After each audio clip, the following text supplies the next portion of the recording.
Hi, hello everyone. Welcome to this webinar. My name is Katrina. I'm really excited to be here. I hear that there are at least a couple of hundred students, which is just amazing. I'm super excited to talk to you today. With me also is Aarhus University representative Berk from ISIS Turkey. And I think Berk is just going to say hello real quick before we get started. Thank you, Katrin.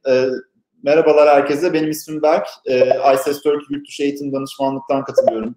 Aarhus University Türkiye yetkili acentesi olarak üniversitenin lisans ve yüksek lisans başvurularıyla alakalı ücretsiz danışmanlık hizmeti sağlıyoruz.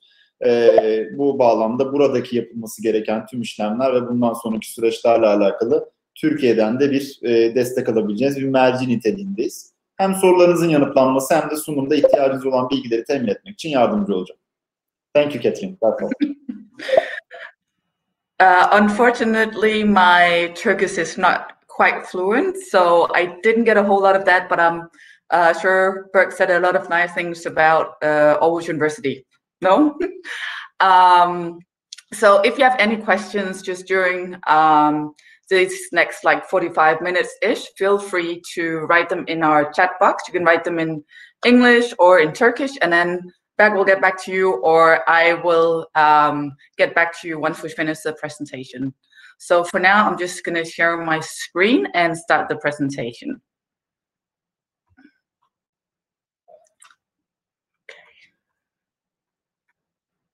All right, we are almost there. Hopefully all of you will see my PowerPoint presentation by now. So as I mentioned, my name is Katrina. I work at the International Center at Aarhus University. I also represent the faculties of Natural and Technical Sciences. With us today, in addition to Berk, is also some IEFT staff. They're mainly here to provide tech support, so I might just call on them now and again. As I mentioned, we have 45 minutes today, so I'll do a presentation of Aarhus University, our study programs, and a bunch of other stuff. Really, the goal of today is to talk about anything that you want to talk about.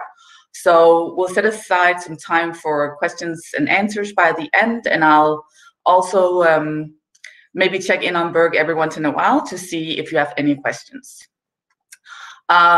Before we get going, you'll receive an email after this session sometime later this week.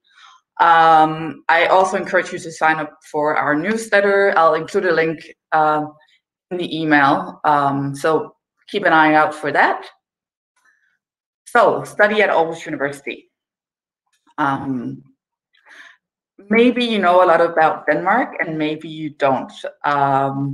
It's quite a small country. There's only 5.8 million people living in Denmark, so really, really small. Maybe even smaller than the city you're actually living in right now in Turkey. In Denmark, we have about 70,000 people of Turkish descent. It's actually the third largest immigrant group in Denmark, so a big Turkish community. You might have heard about our capital is Copenhagen. The Little Mermaid is in Copenhagen. You may have seen her. Spoken languages. So obviously most Danes will speak Danish. Some people say it sounds like Dutch. Some people say it sounds like German. To me, it just sounds like Danish. And then the cool thing about Aarhus and Denmark in general is that a lot of people speak English as well.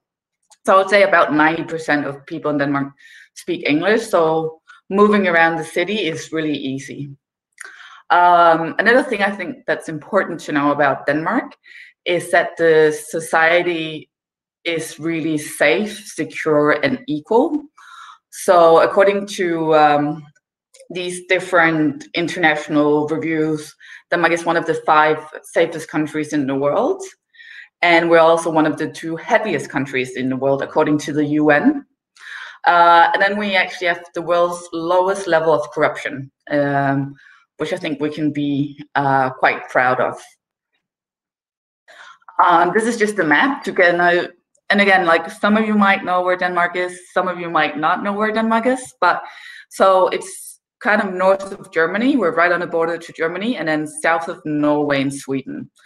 And you can also see a map of Denmark, and as you can see, Aarhus is right on the coast.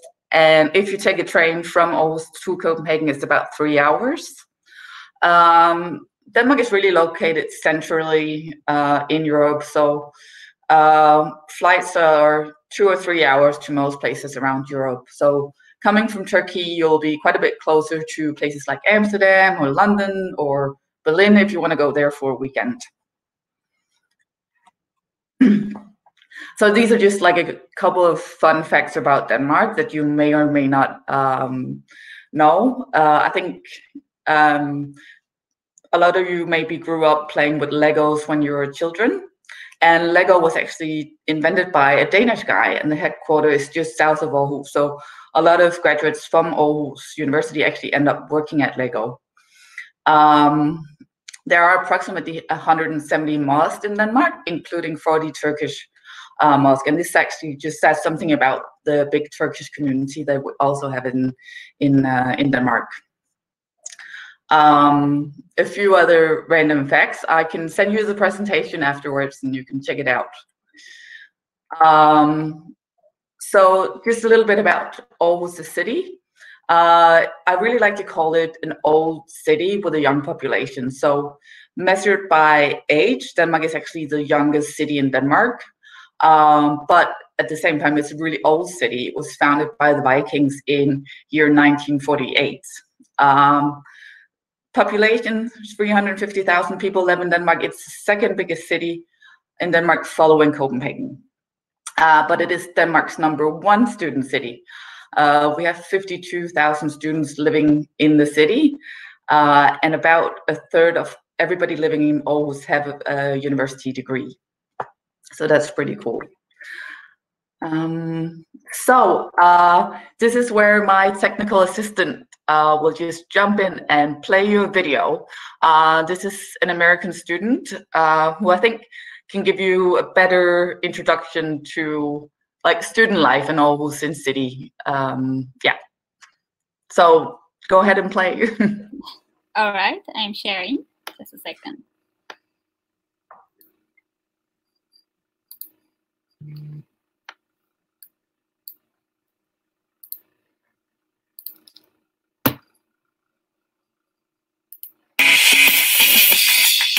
Aarhus is the second largest city in Denmark, located right here.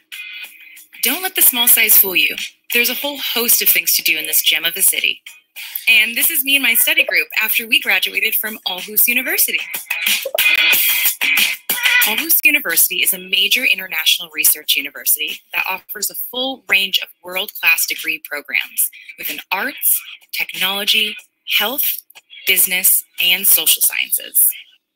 And speaking of world-class, take a look at our expansive campus park. This is a favorite spot for students to take time off and find some afternoon hygge between classes. The teaching style in Denmark is student-centered with a more informal learning environment. This style promotes creativity, self-expression, analytical and critical thinking. There's a close collaboration between students and teachers, and you can see this represented by students calling their professors by their first name. That was definitely something I had to get used to, but it's the norm here in Denmark. There are tons of social activities to join in on at Aarhus University, such as concerts, international student nights, and trivia get-togethers. And remember that world-class university park? It's also home to the annual Kapsales boat race, which is the largest student-led sporting event in all of Denmark. The university's main campus is nestled right in the center of Aarhus. From the campus, you can bike or walk to a number of the city's main attractions, such as the historic downtown quarter, the calm Queen beaches, or the extensive natural parks. In Aarhus, public transport is super easy to access and navigate, so you don't need a car to get to all the amazing places around town. However, when it comes to transportation, the Danes prefer to bike and walk everywhere, even in winter. And I've joined them.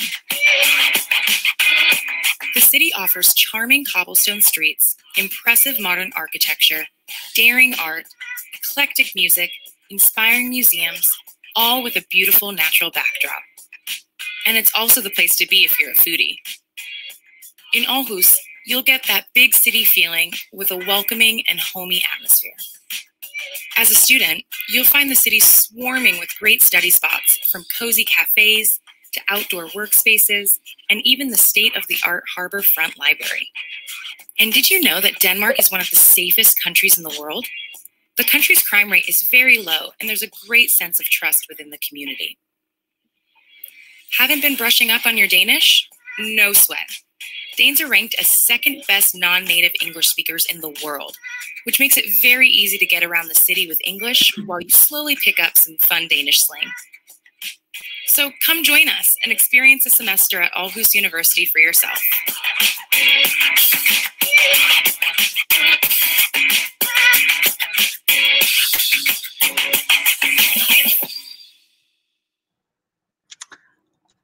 And welcome back, I hope. I hope the sound and the video quality and everything was okay. But yeah, I wondered, we talked about doing a poll. I wondered if that might be ready or if it's still in the works.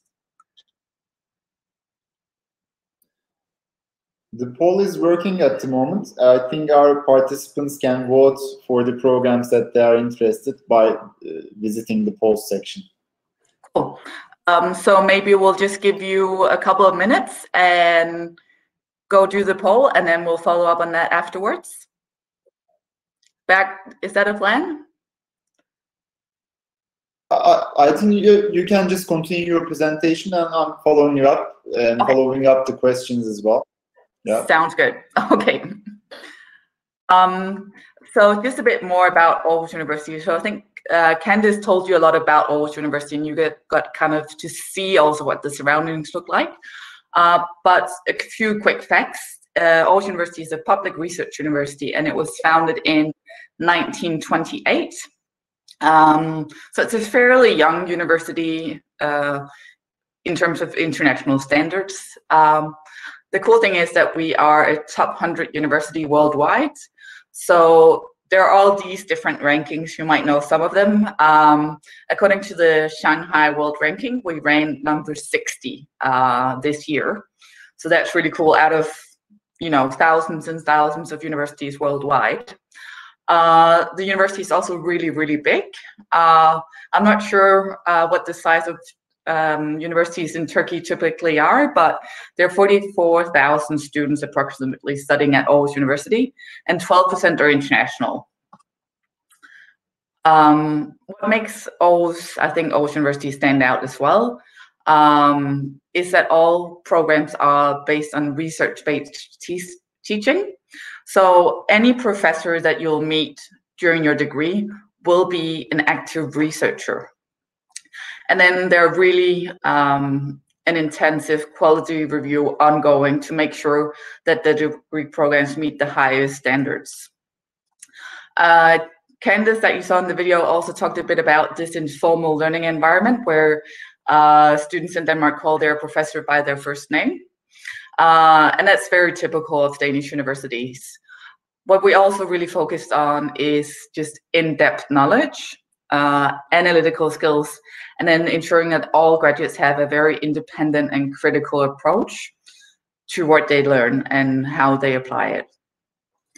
The format of, there's a fly in my living room. The format of the lectures is kind of big rooms with a couple of hundred people, but then you also have a lot of small seminars. And you will also, depending on the degree program you choose, there'll also be lab work. When you're not in class, you are typically with a study group.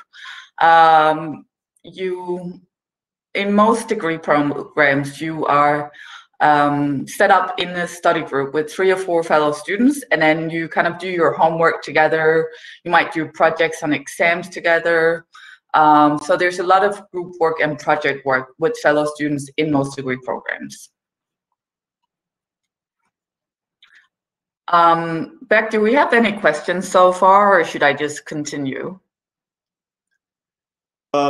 Well, I think it's important here to jump in. There are some questions about PhD, and there are some questions about architecture, which are not, I think, things that you will be able to reply, I will not be or I don't know, maybe you can. Yeah. For the others, So, I've been answering. Please go ahead. Okay, sounds good. So I'll just quickly say, so PhD, I won't get into that today. I would recommend going on our webpage. The reason why it's a bit different in Denmark than maybe a lot of other countries is that PhD students are actually employed by the university and paid by the university. So you're not a student paying tuition. So the hiring process is really different. It's not an application process. It's more like a hiring process for a job. So that's what I'll say about PhD for now. Architecture. So in Aarhus, there is a school of architecture, but it's not affiliated with the university. So traditional architecture is at an entirely different school. I think it's called Aarhus School of Architecture. We do have an engineering program that's in civil and architectural engineering, but it's not traditional engineering. Mm-hmm. And yeah, also I'd like to add two questions. Yeah. Just came, maybe I think you will be answering the requirements part, because Yes. there is a question about the master's degree requirements in Aarhus University as a general question, but as you know, that it should be answered like from program to program. I assume case by case scenario, case by case. Definitely. Yeah. And also for there is a specific question about the housing, and I'm sure you will talk about it, because the university does provide cheaper housing than the original Danish price in accommodation. And I think that should be all for now. There's a question about molecular biology and genetic department, but I don't think we have a problem. I think we have a different program about it. If you can. Biomedical science, yeah. I think I should cover most of that. Just one thing in there I would like to say is that as a Turkish student, you are guaranteed housing from the university, and it's all affordable housing. I have a bonus slide, so make sure to remind me to cover that. So natural and technical sciences are two faculties at the university. There are a total of 20 MSc programs in English. I will be talking about the 6 featured programs that we have. So 5 of those are engineering programs, and 1 of them is a computer science program. So computer science, I hope that at least a few of you are looking for a computer science program. The computer science program that we have at Aarhus University is actually the best in Denmark, and I think it's in the top 10 in Europe. So it's an excellent program with some brilliant researchers. So if you're at all interested in computer science, this is the place to be. So I'll just go through what you can see here. This little gray box is kind of an overview of the semesters. So during your degree, you'll be doing 4 semesters. The 4th semester, you'll be doing a thesis.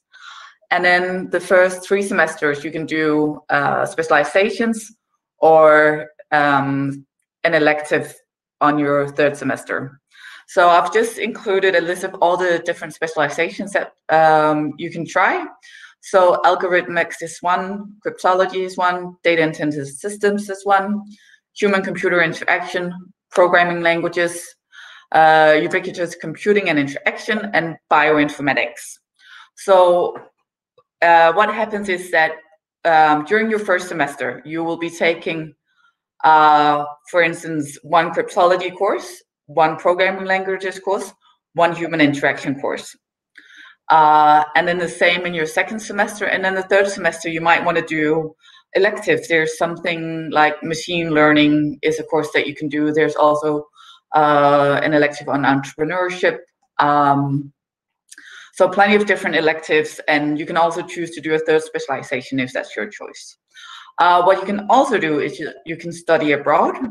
We have exchange agreements at university with universities from all over the world. So universities in the US or Australia, or even if you want to go back to Turkey, there are exchange agreements in Turkey as well.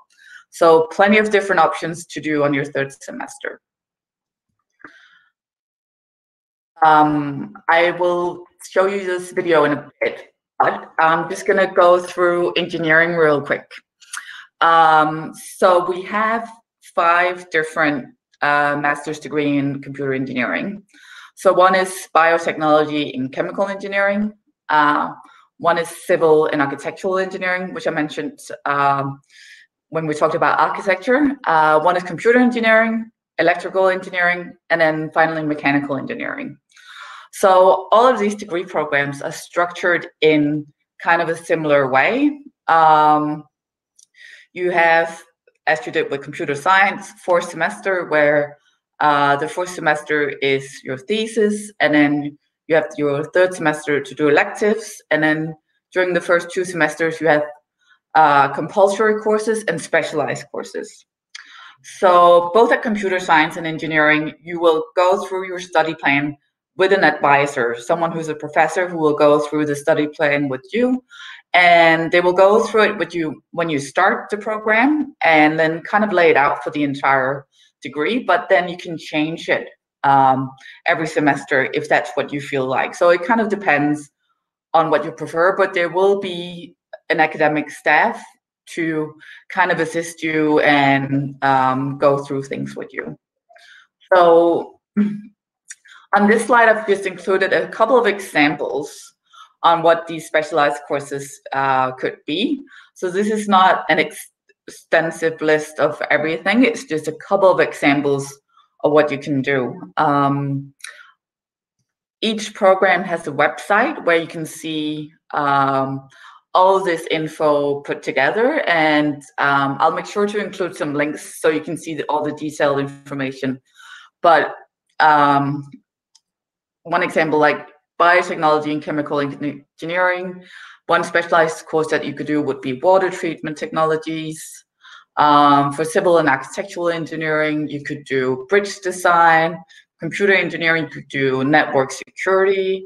Electrical engineering, you could do fiber optics. Mechanical engineering, you could do robotics. One cool thing is that we, Aarhus University, and this goes especially for both engineering and computer science, have really close working relationships with industry. So if you know anything about windmills, you know that, and wind energy, you know that Vestas is one of the biggest companies, and they have their offices just on the outskirts of Aarhus, and we have this big wind tunnel turbine plant. So really a lot of cool opportunities if you want to specialize in something to do with sustainability also. As you may know, Scandinavia in general is big on sustainability, and we do a lot of research. So really anything that you will do within any of these engineering programs will be with a focus on sustainability in some form or another. This slide is to just give you kind of like more of a view of what your degree would kind of feel like. I think the first semester, once you first come to Aarhus, it will be a lot of just, you know, getting on top of classes, figuring out how everything works, meeting fellow students, and just, you know, enjoying your new hometown and enjoying being abroad. Second semester, more of the same, but also maybe time to get a student job. A lot of students, especially in, well, both international and Danish students, get student jobs. If you're an IT student, a lot of great jobs just around campus. Google is right next door, and so plenty of great opportunities. A lot of students also choose to work in banks and, yeah, other places. So then your third semester, it's really your chance to kind of specialize within your field. The whole degree is about that, but this is maybe putting a different kind of twist to it. It's also your chance to do an exchange outside of Aarhus University, or to try just to complete a different course. Like if you're studying mechanical engineering, you might want to take a course from the Department of Physics. Your fourth semester, where you do your thesis, is kind of where it all comes together. You have an entire semester to do one big research project. You can do it in a group, or you can do it by yourself, but it's supervised by a professor. And you can also do it in collaboration with a local business, maybe. So this is really where kind of like your whole degree comes together, and where you get to apply kind of everything that you've learned.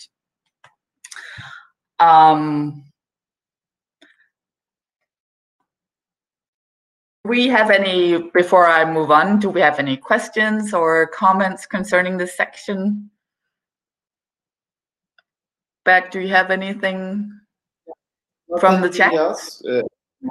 Yeah, but when we have some questions, I'm just trying to answer them as much as I can. There is an industrial engineering student. It was interesting, but I don't think that we have an industrial engineering master's program, so I just asked them which programs are you interested in. Maybe we can just check the transcript. Yeah. But at the moment, there is no other question that we have to answer live. All right. Thanks. Sounds good. So, Bertram, maybe I can get you to show the second video, so we can get to meet a couple of the QS students or the CS students. So that's the computer science students, and a lot of what they are going to tell you in this video is really applies to all engineering and computer science programs at Aarhus University. Sure, I'm sharing the video. Just a moment.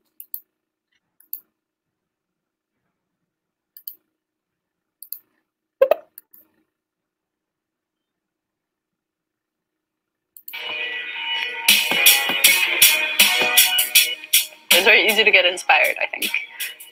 The courses are really interesting, and professors really love speaking to you about research.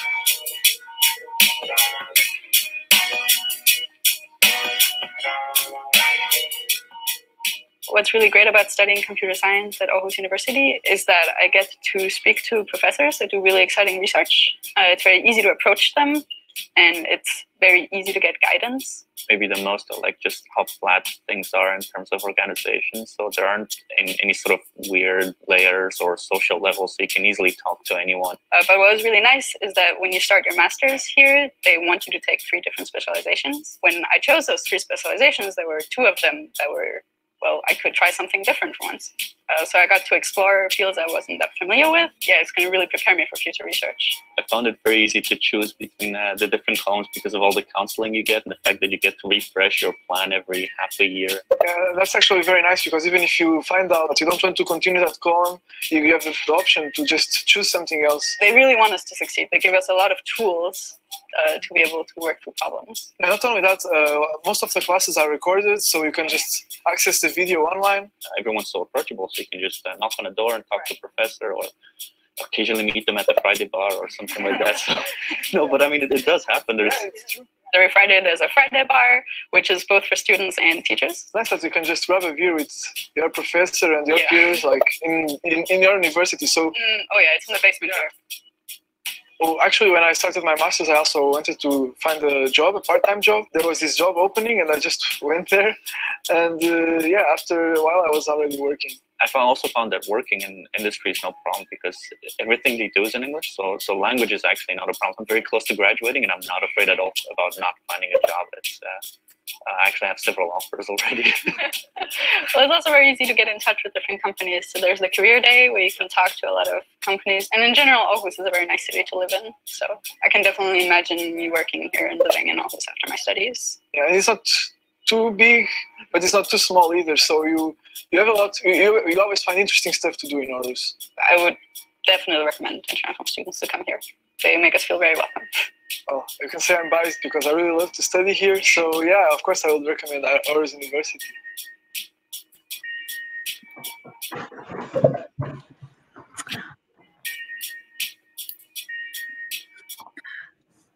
Welcome back. Again, I hope the video worked. It worked at this end. So hopefully you got something from it. I got a second to just skim through your questions quickly. I think I will answer a lot of them in the next couple of slides, and otherwise we'll follow up on that just when we finish the presentation. So just one quick thing about career in Denmark. You can see there's a picture of the windmills. I mentioned Vestas. But the cool thing is that as a graduate from Aarhus University, and with a master's degree, what will really make you stand out is that you'll be equipped to handle very complex problems and create new solutions. And this will make you an attractive candidate for your first job. Having a career or getting a career in Denmark is very attractive. There's low unemployment for one, really high starting salary. So I think 4,000 euros a month is a bit low. So it's notice the 4,000 plus euro per month. And then one of my favorite parts about working in Denmark is that we have an excellent work-life balance. So the work week here is 37 hours per week. And then everyone is entitled to 5 weeks of paid leave every year. So that's, you will find out how much that matters by the time you graduate, or if you've been out in the real world working for a couple of years even, you know how much this matters. So a bunch of you had questions about admission. Just quickly, the application should open around November 1st, and then the application deadline is January 15th. The tuition fee, and this is for engineering and computer science programs, and really all the programs in natural and technical sciences. The admission fee is 14,500 euros per year. So that would be 1.3 million Turkish lira. So what we've introduced at natural and technical sciences are tuition fee waivers. We have a number of these. I'm not sure how many, but they are available for top students from Turkey. What I can tell you also about this is the tuition fee waiver is just a tuition fee waiver, so it's not a scholarship, so it doesn't cover living costs. That was one of the questions. Also, someone asked this, when you apply for admission, you automatically apply for the tuition fee waiver. So the way it works is that when you submit your application, our admission office will gather all applications. Then they will send them over to a professor. There's a board of professors. They review all the applications. They decide who to admit and who not to admit. I'll get through the admission requirements shortly. And then they'll also decide who should be offered this tuition fee waiver. And it's who has the best academic credentials. So they'll look at GPA primarily. Yeah. I'll just go through the admission requirements. And then we can take a few questions concerning the scholarship afterwards as well. So for all our master's programs, you need to have a relevant bachelor's degree. So a relevant bachelor's degree for an engineering master's would be an engineering bachelor. For a computer science master, it would be a computer science bachelor, or something very closely related. So that would be a 4-year program in Turkey. What you also need to have, no matter what you study, is documentation of your English skill. Most students will use a TOEFL test or an IELTS test. On this slide, I've also linked to the specific requirements for each of these degrees. I'll send you this presentation in a PDF sometime in the next week or whenever I get your email addresses. I should get them from the organizer of the event. So I'll make sure to send it to you in a PDF that's kind of small without all the pictures. this is just to give you a bit more information about the admission requirements for computer science. There are some very specific requirements because to ensure the quality of the program. So what you'll need to have from your bachelor's degree is 20 ECTS in programming. You can see some examples below. And then you have 20 ECTS in computer systems, 20 ECTS in theoretical computer science, 10 ECTS in human-computer interaction, and then 20 ECTS in basic subjects like math and statistics. So these are the admission requirements. So if you can see that your bachelor, if you have a bachelor and you don't have any basic subjects, if you don't have any math or statistics, or if you don't have any programming at all, then it'll be difficult to apply. If you think you have, okay, I have close to like 20 in programming, I have close to 20 just in computer systems, then definitely apply. So it's also up to the board of professors to assess if you live up to the requirements. So for computer science, or for, excuse me, for engineering, it looks more simple here, but it really isn't. So what you should have is at least 60 ECTS within a relevant subject area. So if you want to be admitted to a degree in mechanical engineering, you should have 60 ECTS covering mechanical engineering during your undergraduate degree, your bachelor's degree. And then for all programs, you need to have 20 ECTS in math, and different programs will specify exactly what kind of math this needs to be. For some, it will be calculus and statistics, and for other programs, it would be other like vector stuff that you'll need to be able to document.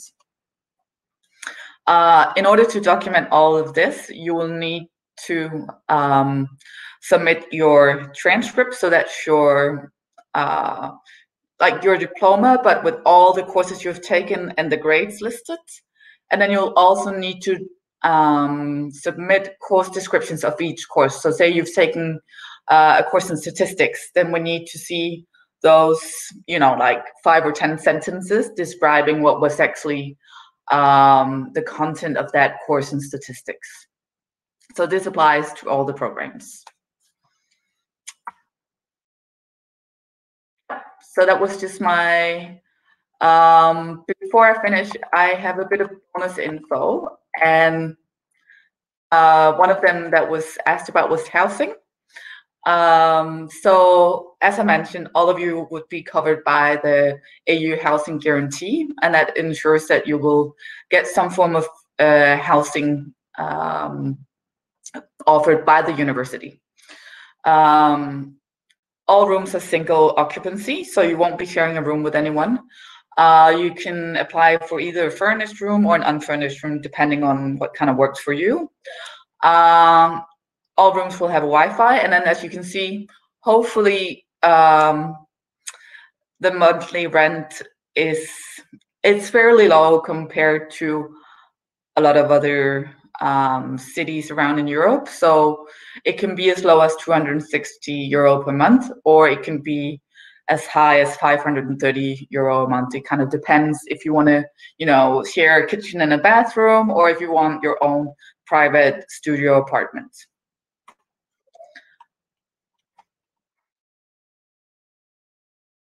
That was what I had planned to cover in my presentation, and I am happy to take some questions now. I don't know, Bag, if you want to list a few questions, or if I should go in and check for myself. Okay, so first of all, can you hear me right now? I'm not sure because yes. I tried to jump in. I can hear you now. Okay, perfect. The part I tried to jump in was that there was a typo with the fee of the university, 14,000 euros. Is not equivalent to 1 million Turkish liras. It's 130,000. Oh, so that's just basic typo, so I just want very important to point that out. Just not to scare people. I will correct that. No problem at all. And also, there are some questions. I will pass the ones I answered, but again, I think the most important one that we have to focus is that many of our students are, they want to learn about the working opportunities. Yeah. And especially, I'm sure after studying engineering and science, there are a lot of working opportunities. I think we must mention how much time they will have to search for jobs. Yeah. And I think that we can talk about the basic salaries. Yeah. And how are the internships and job placements go in Aarhus? Yeah. So while you're a student, you can work, I think it's 20 hours per week. It's either 12 or it's 20 hours per week that you can work as a student. From what I've heard, any student who's wanted some kind of student job has gotten a student job, any international student that is. So the opportunities to get a student job while you're studying is really good. We don't have something like a minimum wage. In Denmark, we have a different kind of system, but there is, for all practical purposes, there is a minimum wage, and it would be about probably like 20 euro per hour that most of you would get for working at a student job, part-time job during your studies. So that's during your studies. So once you graduate, you will have 6 months to apply for a job, and that's how many months you have on your visa, on your residence permit before you have to leave Denmark. So 6 months to get a job. Again, the reason why Denmark is attempting to recruit a lot of engineers and computer science students is that we do have a lot of job opportunities within this area, and we need to have an international workforce as well. A lot of students, so in all programs, you can do at least a 10 ECTS internship, or we don't call it really an internship, we call it a project-based course where you do a project in collaboration with a business, and then that's your assignment. So it would be working at a company, doing a project with them, and then submitting that as an assignment. I'm sure a lot of students will get a job where they actually did their internship or their projects. You can also do, again, a project with when you do a thesis, you can do that in collaboration with the business. So lots of opportunities. And then, as the computer science students mentioned, there's a big career fair at computer science every year. And in general, we're really starting to do a big effort to create also kind of resources for international students on how to get jobs also from engineering. So computer science, they already have a lot. And for engineering, that's one of our biggest priorities for this year. Did I cover most of the questions? Yeah. Thank you so much. And also, I just want to mention that there are some case-by-case questions where students are asking if they would be eligible to apply some of the programs. I just shared my email address in the chat section, and I also usually share it within the questions part. So please just send me your transcripts and tell me which program is a desired program for you in Aarhus University, and I can try to help you just to have an idea which courses you need for you to be enrolled in the desired program. I think we have 2 more questions. Yeah. So I can see that someone also asked about the coronavirus situation in Denmark. Yeah, we can talk about it. Yeah, sure. So I don't know if you have noticed, but I'm working from home. A lot of us are in Denmark.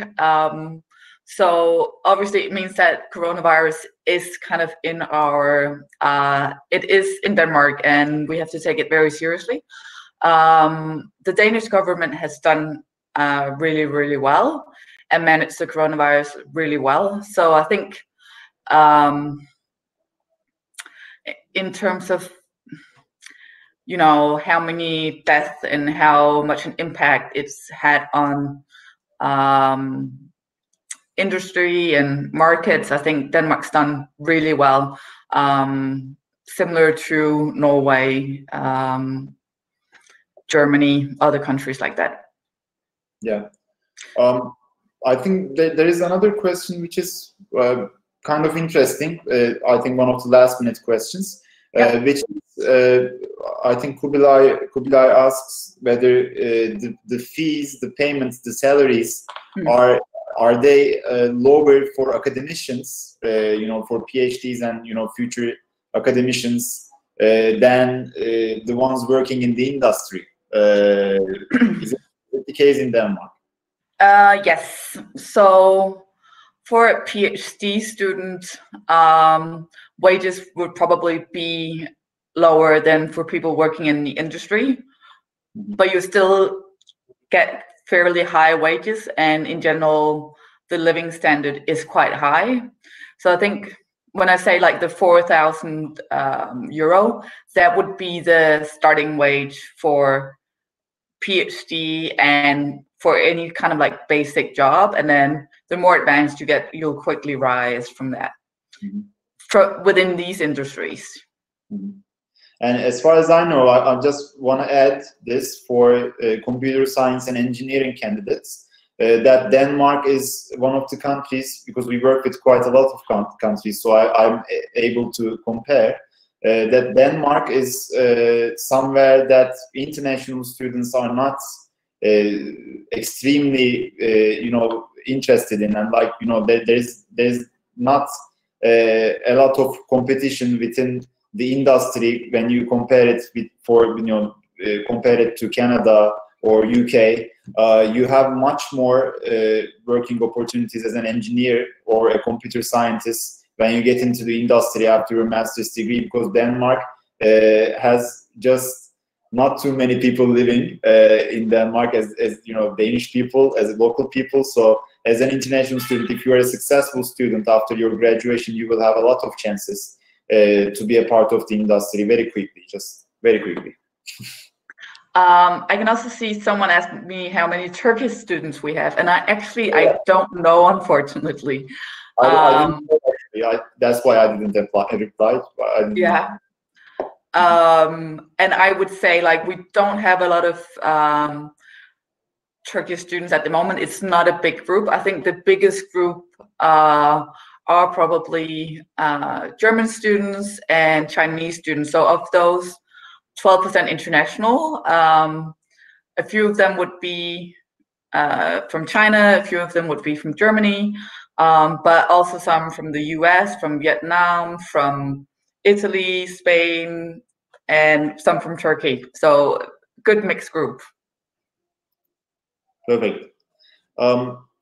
So are there any other questions? You know, when I compare to the amount of people we have at the moment to the start, I think we have coming to a conclusion because I also, by the way, I received one or two emails. I'll just also reply to them separately. As I said, like, I will help the students who would like to know which faculties and departments they can be admitted to according to their transcripts. So is there any other question? Just let's check. As far as I see, okay, do we need letters of recommendation to apply? We don't need them. And as far as I know, you can't get a spouse and children visa when you have, if you're studying a master's degree. Like, it's not as easy as Canada or other, you know, countries who are allowing dependent visas. I don't think Denmark is doing it. No, yeah. I wouldn't expect it, but it would be possible to double check. Yeah. Okay. I think pretty much wrapped up. But we will follow up with the candidates in the future. So is there any other things you want to add, Catherine? No, we'll send you an email. Really, thank you so much for attending. Thank you so much for all of your questions. I hope I answered them all, and we'll be in touch. Thank you. Bye. Berk Bey, Catherine, thank you very much for joining us. It was very great presentation, and we received many questions, and most of them was replied by Mr. Berk, and also by you. Thank you very much again. It was very nice to welcome you at the IEFT Talks webinars. Thank you. Thank you. Bye-bye.